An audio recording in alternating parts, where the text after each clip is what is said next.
नमस्कार, आदाब, सत श्री अकाल, वेलकम, सुस्वागतम सभी लोगों का। मैं अभिषेक सुमन इस यूट्यूब सेशन में आपका बहुत-बहुत स्वागत, इस्तकबाल, अभिनंदन करता हूं। दोस्तों, जैसा कि आप जानते हैं कि हम एसएससी 2025 की परीक्षाओं के लिए एक सीरीज यहां पर चला रहे हैं, जिसमें मैं आपको हिस्ट्री के क्वेश्चंस की प्रैक्टिस करवा रहा हूं।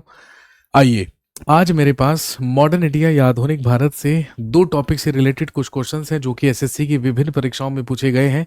आज की हमारी टॉपिक है द रिवोल्ट ऑफ 1857 यानी कि 1857 का विद्रोह और गवर्नर जनरल्स एंड वाइसरॉयज।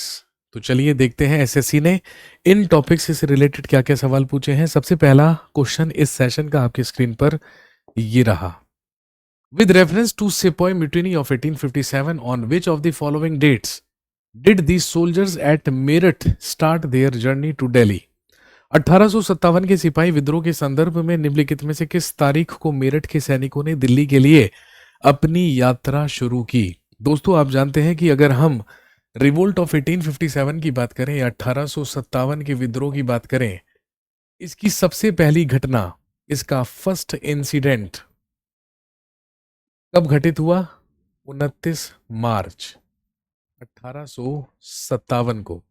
कहां पर? पश्चिम बंगाल के बैरकपुर कैंट में।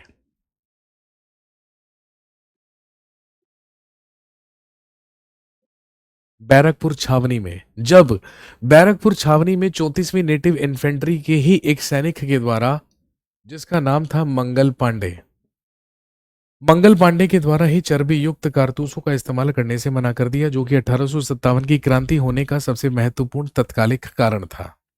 आप जानते हैं कि दिसंबर 1856 से इनफील्ड राइफल नाम की एक लोहे की बंदूक का इस्तेमाल किया जाने लगा ब्रिटिश आर्मी में, जिसमें कारतूसों के जो खोल हुआ करते थे वो गाय और सुअर की चर्बी के बने होते थे। इसी का विरोध करते हुए मंगल पांडे ने उनका इस्तेमाल करने से मना किया। मंगल पांडे को गिरफ्तार करके आप जानते हैं कि 8 अप्रैल 1857 को मंगल पांडे को फांसी दे दी गई। He was executed. और उसके बाद ऐसा ही एक विद्रोह मेरठ में हुआ, जब 24 अप्रैल 1857 को मेरठ कैंट के भी 99 सोल्जर्स ने 99 सिपाहियों ने इन कारतूसों का इस्तेमाल करने से मना कर दिया। इसमें से 85 सोल्जर्स को गिरफ्तार करके उन्हें लाइफ टाइम इम्प्रिजनमेंट या उम्र कैद की सजा दे दी गई।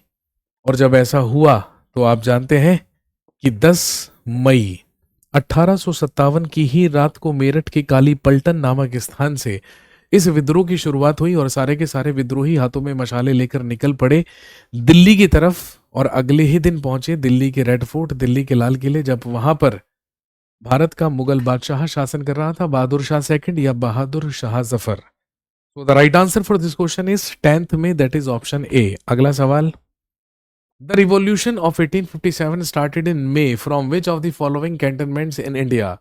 1857 की क्रांति मई माह में भारत के निम्नलिखित में से किस छावनी से शुरू हुई? अभी अभी मैंने आपको पिछले क्वेश्चन में बताया, इसकी शुरुआत मेरठ के कालीपलटन नामक स्थान से हुई थी। ये मेरठ कैंट के ही सिपाही थे, जो कि तीसरी नेटिव इन्फेंट्री सैनिक या घुड़सवार सेना के सैनिक हुआ करते थे। इन्हीं के द्वारा यह विद्रोह किया गया था। अगला सवाल।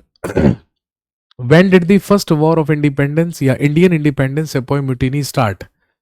प्रथम भारतीय स्वतंत्रता संग्राम सिपाही विद्रोह कब शुरू हुआ था? 1857। लेकिन दोस्तों याद रखेंगे 2003 में एसएससी सीजीएल में ही सवाल पूछा गया था कि भारत का सबसे पहला सैनिक विद्रोह कब हुआ था। भारत का सबसे पहला सैनिक विद्रोह, first army revolt in India, माना जाता है 1806 ईस्वी में, जो कि तमिलनाडु के वेल्लोर में हुआ था। ये एक्चुअली माना जाता है भारत का सबसे पहला सैनिक विद्रोह, लेकिन यहां पर ऑप्शन में 1806 नहीं है। इसका मतलब ये पूछना चाह रहा है 1857 की क्रांति के बारे में। So the right answer for this question is 1857, 1857। अगला। Which military officer led the British forces in the Battle of Chinhut fought in 1857? 1857 में लड़े गए चिन्हट के युद्ध में किस सैन्य अधिकारी ने ब्रिटिश सेना का नेतृत्व किया था? दोस्तों, आप जानते होंगे, अगर हम बैटल ऑफ चिन्हट की बात करें, बैटल ऑफ चिन्हट अवध के ही निकटवर्ती क्षेत्र में 30 जून 1857 को लड़ा गया था। इसका नेतृत्व भारतीय सैनिकों की तरफ से फैजाबाद के मौलवी अहमदुल्ला कर रहे थे।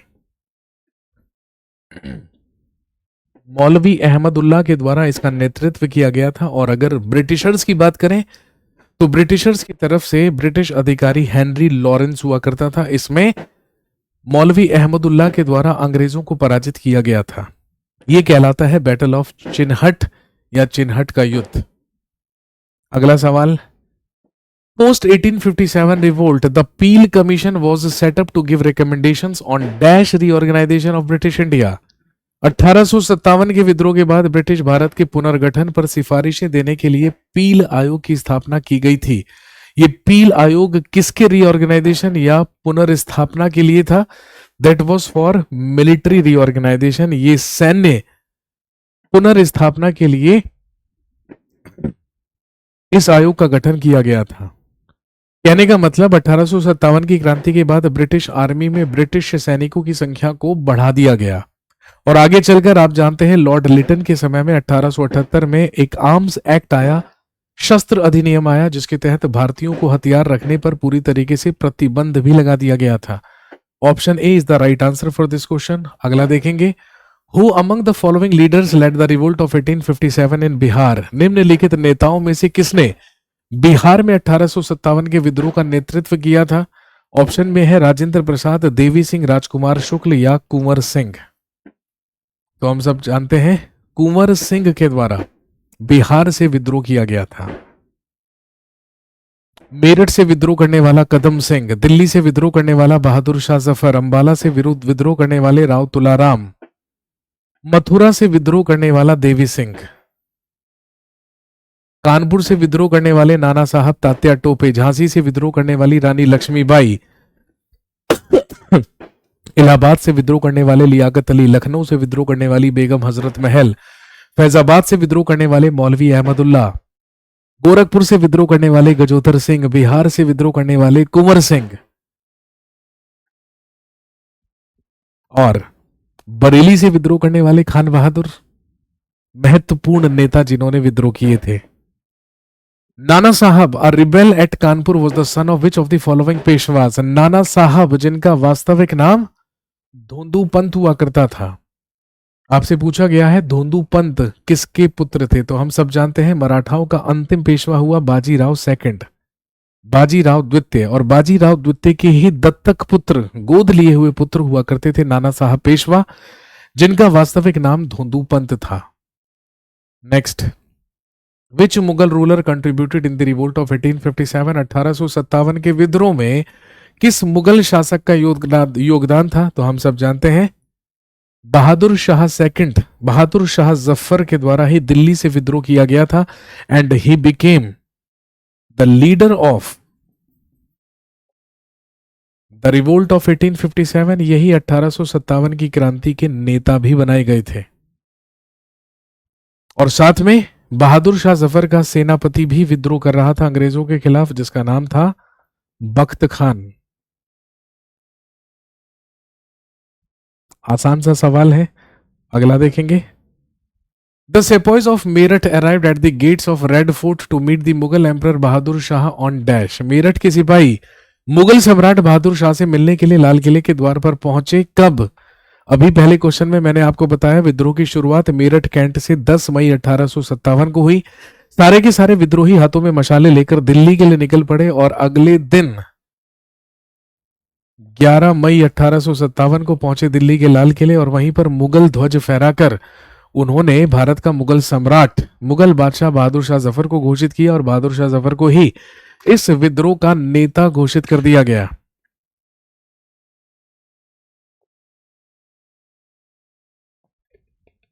लेकिन लेफ्टिनेंट निकलसन और हडसन के द्वारा बहादुर शाह जफर को गिरफ्तार करके निर्वासित करके रंगून भेज दिया गया।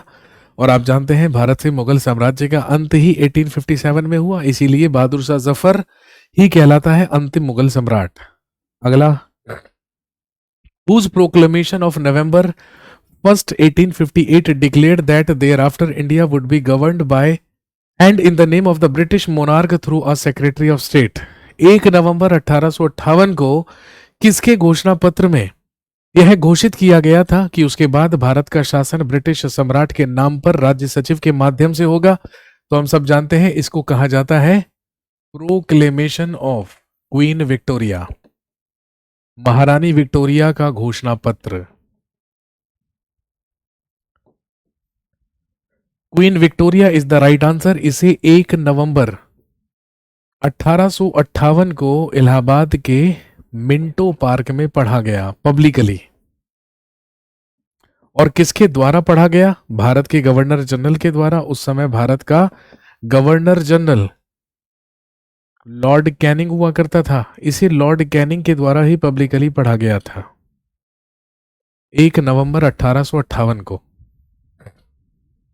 और घोषणा कर दी गई कि अब भारत में ईस्ट इंडिया कंपनी का नहीं बल्कि महारानी विक्टोरिया का शासन चलेगा। अब यहां पर क्राउन रूल होगा। अगला सवाल गवर्नर्स एंड वाइसरॉय से रिलेटेड। सबसे पहला है द परमानेंट सेटलमेंट या जिसे हम स्थायी बंदोबस्त के नाम से जानते हैं introduced by Cornwallis was not prevalent in which of the following regions of India.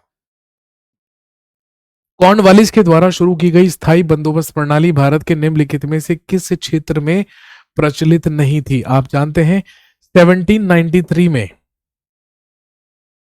स्थायी बंदोबस्त की शुरुआत या परमानेंट सेटलमेंट की शुरुआत लॉर्ड कॉर्नवालिस के द्वारा बंगाल में की गई थी। और उस समय बंगाल की अगर हम बात करें तो बंगाल में शामिल थे बंगाल, बिहार और उड़ीसा। पंजाब इसका क्षेत्र नहीं था। इसका मतलब permanent settlement was not applied in Punjab.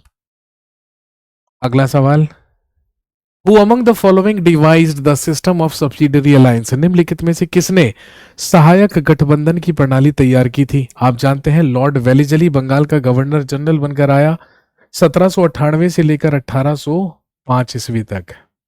और लॉर्ड वेलिजली ही भारत में अपने साथ सब्सिडरी अलायंस या सहायक संधि प्रणाली लेकर आया।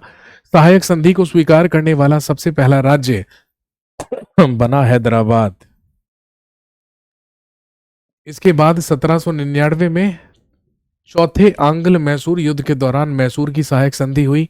1801 में इसे अवध के नवाबों के द्वारा भी स्वीकार कर लिया गया। 1802 में इसे मराठाओं के द्वारा भी स्वीकार कर लिया गया। ये वो मुख्य राज्य थे जिनके द्वारा सहायक संधि प्रणाली को अपना लिया गया था। अगला सवाल Which Governor General of British India helped Raja Ram Mohan Roy legally abolish the Sati practice? British Bharat के किस गवर्नर जनरल ने राजा राम मोहन रॉय को सती प्रथा को कानूनी रूप से समाप्त करने में मदद की थी? सबसे पहले दिया है लॉर्ड रिपन। 1880 से लेकर 1884 तक भारत का वायसराय लॉर्ड रिपन रहा।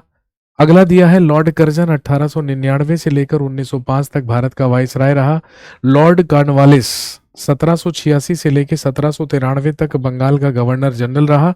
लॉर्ड विलियम बेंटिक 1828 से लेकर 1835 तक। और आप जानते हैं भारत से सती प्रथा का अंत 1829 में हुआ। तो स्वाभाविक सी बात है भारत से सती प्रथा का अंत राजा राम मोहन रॉय की मदद से किसने किया? लॉर्ड विलियम बेंटिक ने। He was first governor general of India. ये भारत का सबसे पहला गवर्नर जनरल कहलाता है। अगला सवाल the doctrine of lapse was an annexation policy devised by which of the following governor generals of India? हड़प की नीति या लैप्स का सिद्धांत भारत के निम्नलिखित गवर्नर जनरलों में किसके द्वारा तैयार या किसके द्वारा की गई एक विलय नीति थी? तो हम सब जानते हैं 1848 में जब लॉर्ड डलहौजी भारत का गवर्नर जनरल बनकर आया तो 1848 से लेकर 1856 तक 8 साल तक इसका कार्यकाल रहा। और इसी ने भारत में डॉक्ट्रिन ऑफ लैप्स या हड़प की नीति की शुरुआत की थी। और अपनी हड़प की नीति के ही तहत इसने कई प्रांतों को हड़पा। Satara, Sambalpur, Jaitpur,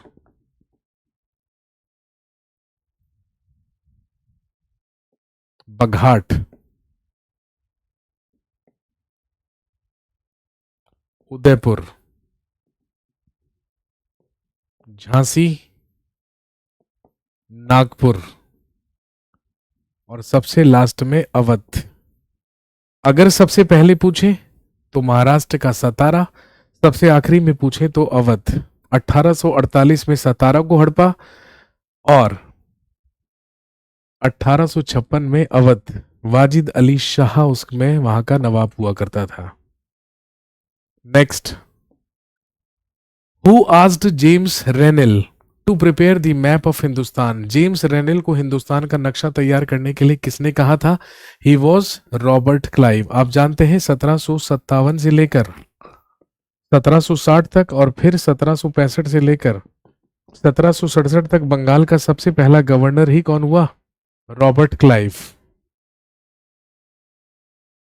next,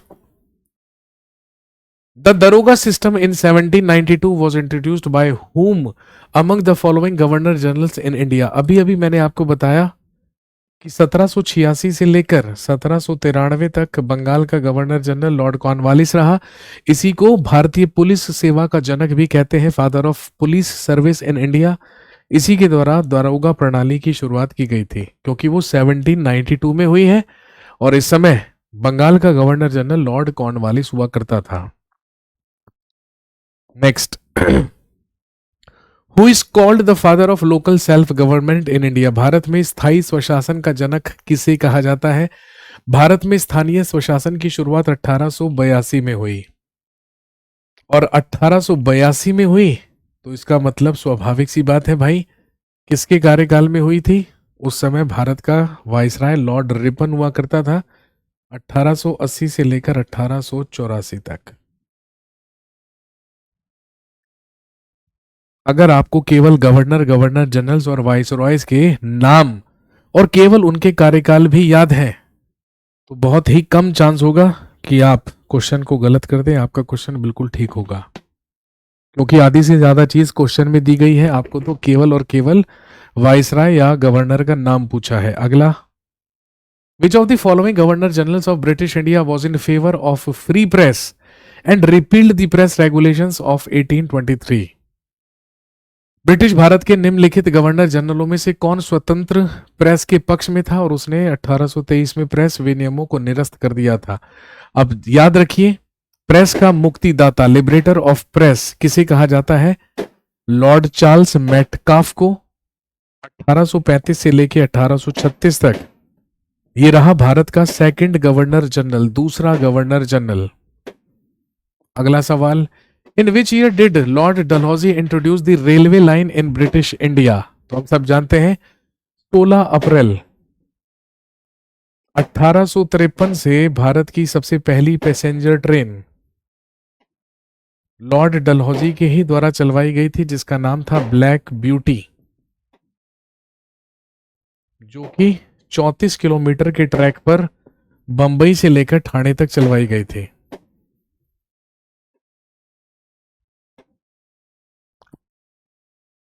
right answer for this question is 1853। अगला, in the context of British rule in India, who among the following governor generals created a professional cadre of company servants making provisions for them for generous salaries? Bharat में British शासन के संदर्भ में निम्नलिखित में से किस गवर्नर जनरल ने कंपनी कर्मचारियों का एक पेशेवर कैडर बनाया और उनके लिए उदार वेतन का प्रावधान किया? यानी कि father of civil services in India, Bharat में नागरिक सेवा का जनक लॉर्ड कॉर्नवालिस को माना जाता है क्योंकि लॉर्ड कॉर्नवालिस ने ही 21 अप्रैल 1793 को स्थापना की थी इंडियन सिविल सर्विस के।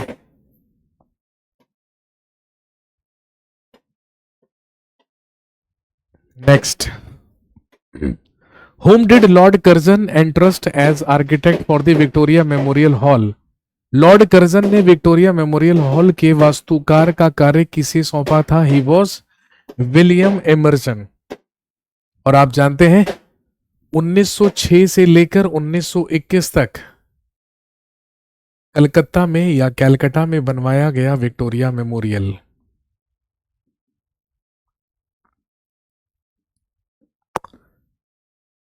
जिसकी नींव रखी गई थी प्रिंस ऑफ वेल्स या जो बाद में कहलाया जॉर्ज फिफ्थ या जॉर्ज पंचम के द्वारा।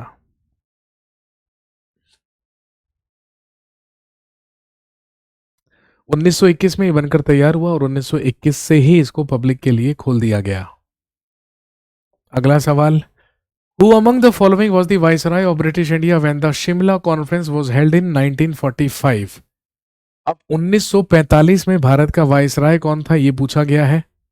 अब आप देख सकते हैं यहाँ पे आपको दिए गए हैं 4 ऑप्शन। लॉर्ड लिनलिथगो 1936 से लेकर 1944, लॉर्ड विलिंगटन 1931 से लेकर 1936, लॉर्ड इरविन 1926 से लेकर 1931 और लॉर्ड वेवेल 1944 से लेकर 1947। इसका मतलब right answer is Lord Wavell, क्योंकि 1944 तो क्वेश्चन में दे दिया ना, 1945 तो आपको क्वेश्चन में दे दिया गया। अब आपको पता होना चाहिए कि भाई 1945 में भारत का वायसराय कौन था, लॉर्ड वेवेल।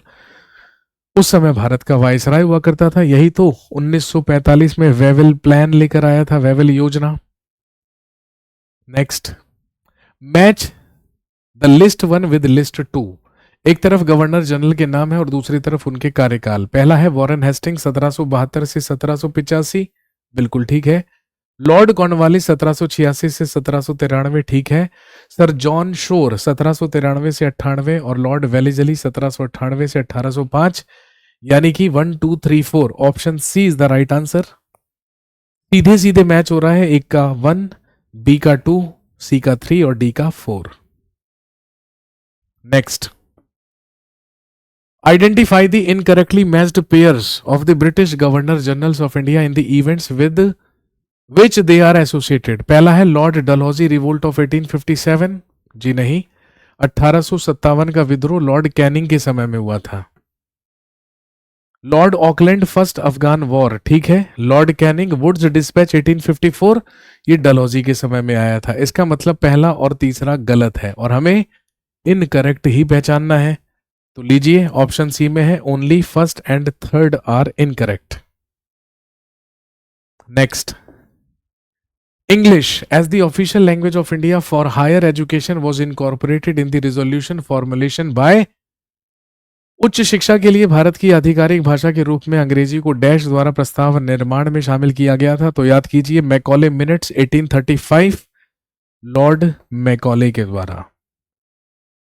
इसने अपना मैकॉले स्मरणार्थ लेख 1835 में दिया था।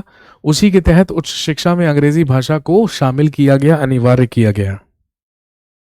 The vernacular press act was enacted during the regime of which of the viceroy of India. अब आपको पता होना चाहिए कि वर्नाकुलर प्रेस एक्ट कब आया, 1878 में आया और उस समय भारत का वाइसराय लॉर्ड लिटन हुआ करता था, 1886 से लेके 1890 तक।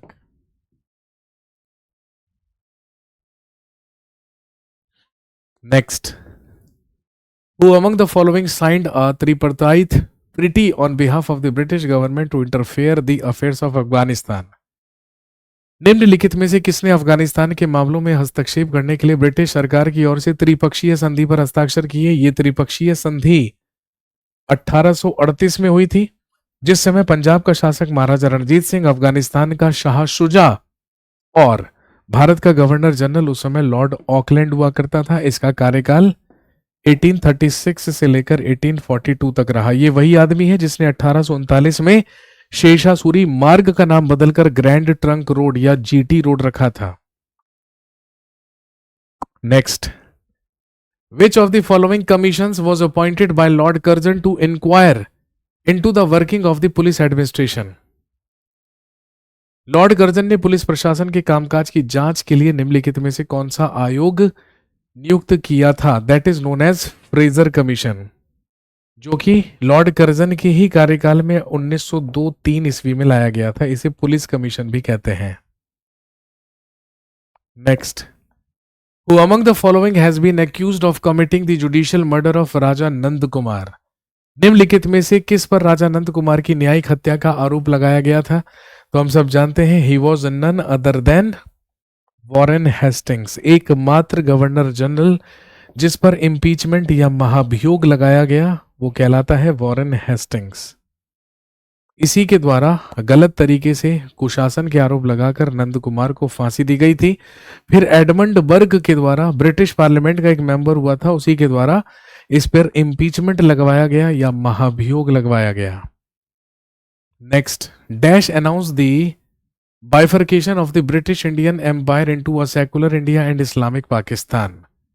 डैश ने ब्रिटिश भारतीय साम्राज्य को धर्मनिरपेक्ष भारत और इस्लामिक पाकिस्तान में विभाजित करने की घोषणा की थी? He was none other than Lord Louis Mountbatten. 1947 से लेकर 1948 का भारत का अंतिम वायसराय ही कौन हुआ? Lord Mountbatten. और इसी के द्वारा माउंटबेटन प्लान लाया गया जिसके तहत भारत और पाकिस्तान का विभाजन किया गया, विभाजन की घोषणा की गई। नेक्स्ट, अगला है Elphinstone was the governor of which of the province India या of India during 1819 to 1827? 1819 से 27 के दौरान एल्फिंस्टन भारत के किस प्रांत के गवर्नर थे? तो ध्यान रखेंगे बॉम्बे प्रोविंस, बंबई प्रांत के। ये वही एलिफिंस्टन है जिसने मोहम्मद बिन तुगलक को पागल सुल्तान कहा और फिरोज शाह तुगलक को सल्तनत काल का Akbar. Next, the viceroy who took keen interest in the restoration and protection of historical monuments was, वह वायसराय कौन था जिसने ऐतिहासिक स्मारकों के जीर्णोद्धार का संरक्षण में गहरी रुचि ली? ये तो वही आदमी कर सकता है ना जो खुद ही एक आर्कियोलॉजिस्ट या पुरातात्विद हो। तो आपसे क्वेश्चन ये भी पूछा जा सकता है कि भारत का कौन सा वायसराय था जो खुद ही एक आर्कियोलॉजिस्ट या पुरातात्विद था? He was Lord Curzon. 1899 से लेकर 1905 इसी के समय में आया था हिस्टोरिकल मॉन्यूमेंट प्रोटेक्शन एक्ट 1904-5 में। Next, the policy of dual system of government of Bengal was the brain child of which governor general? Bengal की दोहरी शासन प्रणाली की नीति किस गवर्नर जनरल के दिमाग की उपज थी? गवर्नर जनरल नहीं, केवल गवर्नर। ये लेकर आया था रॉबर्ट क्लाइव, क्योंकि रॉबर्ट क्लाइव ने ही 1765 से लेकर 1772 तक बंगाल में द्वैध शासन लगाया था भाई, जिसे भारत की लूट कहते हैं। Next, governor general Lord Dalhousie described the kingdom of dash as a cherry that will drop into our mouth one day. Governor general Lord Dalhousie ने डैश साम्राज्य का वर्णन एक चेरी के रूप में किया जो एक दिन हमारे मुंह में गिरेगी। ये इसने अवध के लिए कहा था, क्योंकि अवध को ही इसने धोखे से हड़पा था। अवध के अंतिम नवाब वाजिद अली शाह पर कुशासन के आरोप लगाए गए और अवध का विलय ब्रिटिश साम्राज्य में 1856 में कर लिया गया। अगला सवाल, under dash governor general from 1813 to 1823। आगे पढ़ने की जरूरत ही नहीं है। 1813 से 1823 तक भारत का या बंगाल का गवर्नर जनरल कौन रहा? Lord Hastings. Option C is the right answer for this question. अगला देखें, a history of British India is a work published by dash. ये जेम्स मिल की पुस्तक है और जेम्स मिल ने ही, आप जानते हैं कि इंडियन हिस्ट्री को एंशिएंट, मेडिवल और मॉडर्न 3 पार्ट्स में डिवाइड किया है। In 1856, Governor General Dash decided that Bahadur Shah Zafar would be the last Mughal king, and after his death, none of his descendants would be recognized as kings. They would just be called princes. तो आप जानते हैं 1856 में भारत का governor general Lord Canning बनकर आया था। Lord Canning का ही शासनकाल 1856 से लेकर 1862 तक रहा।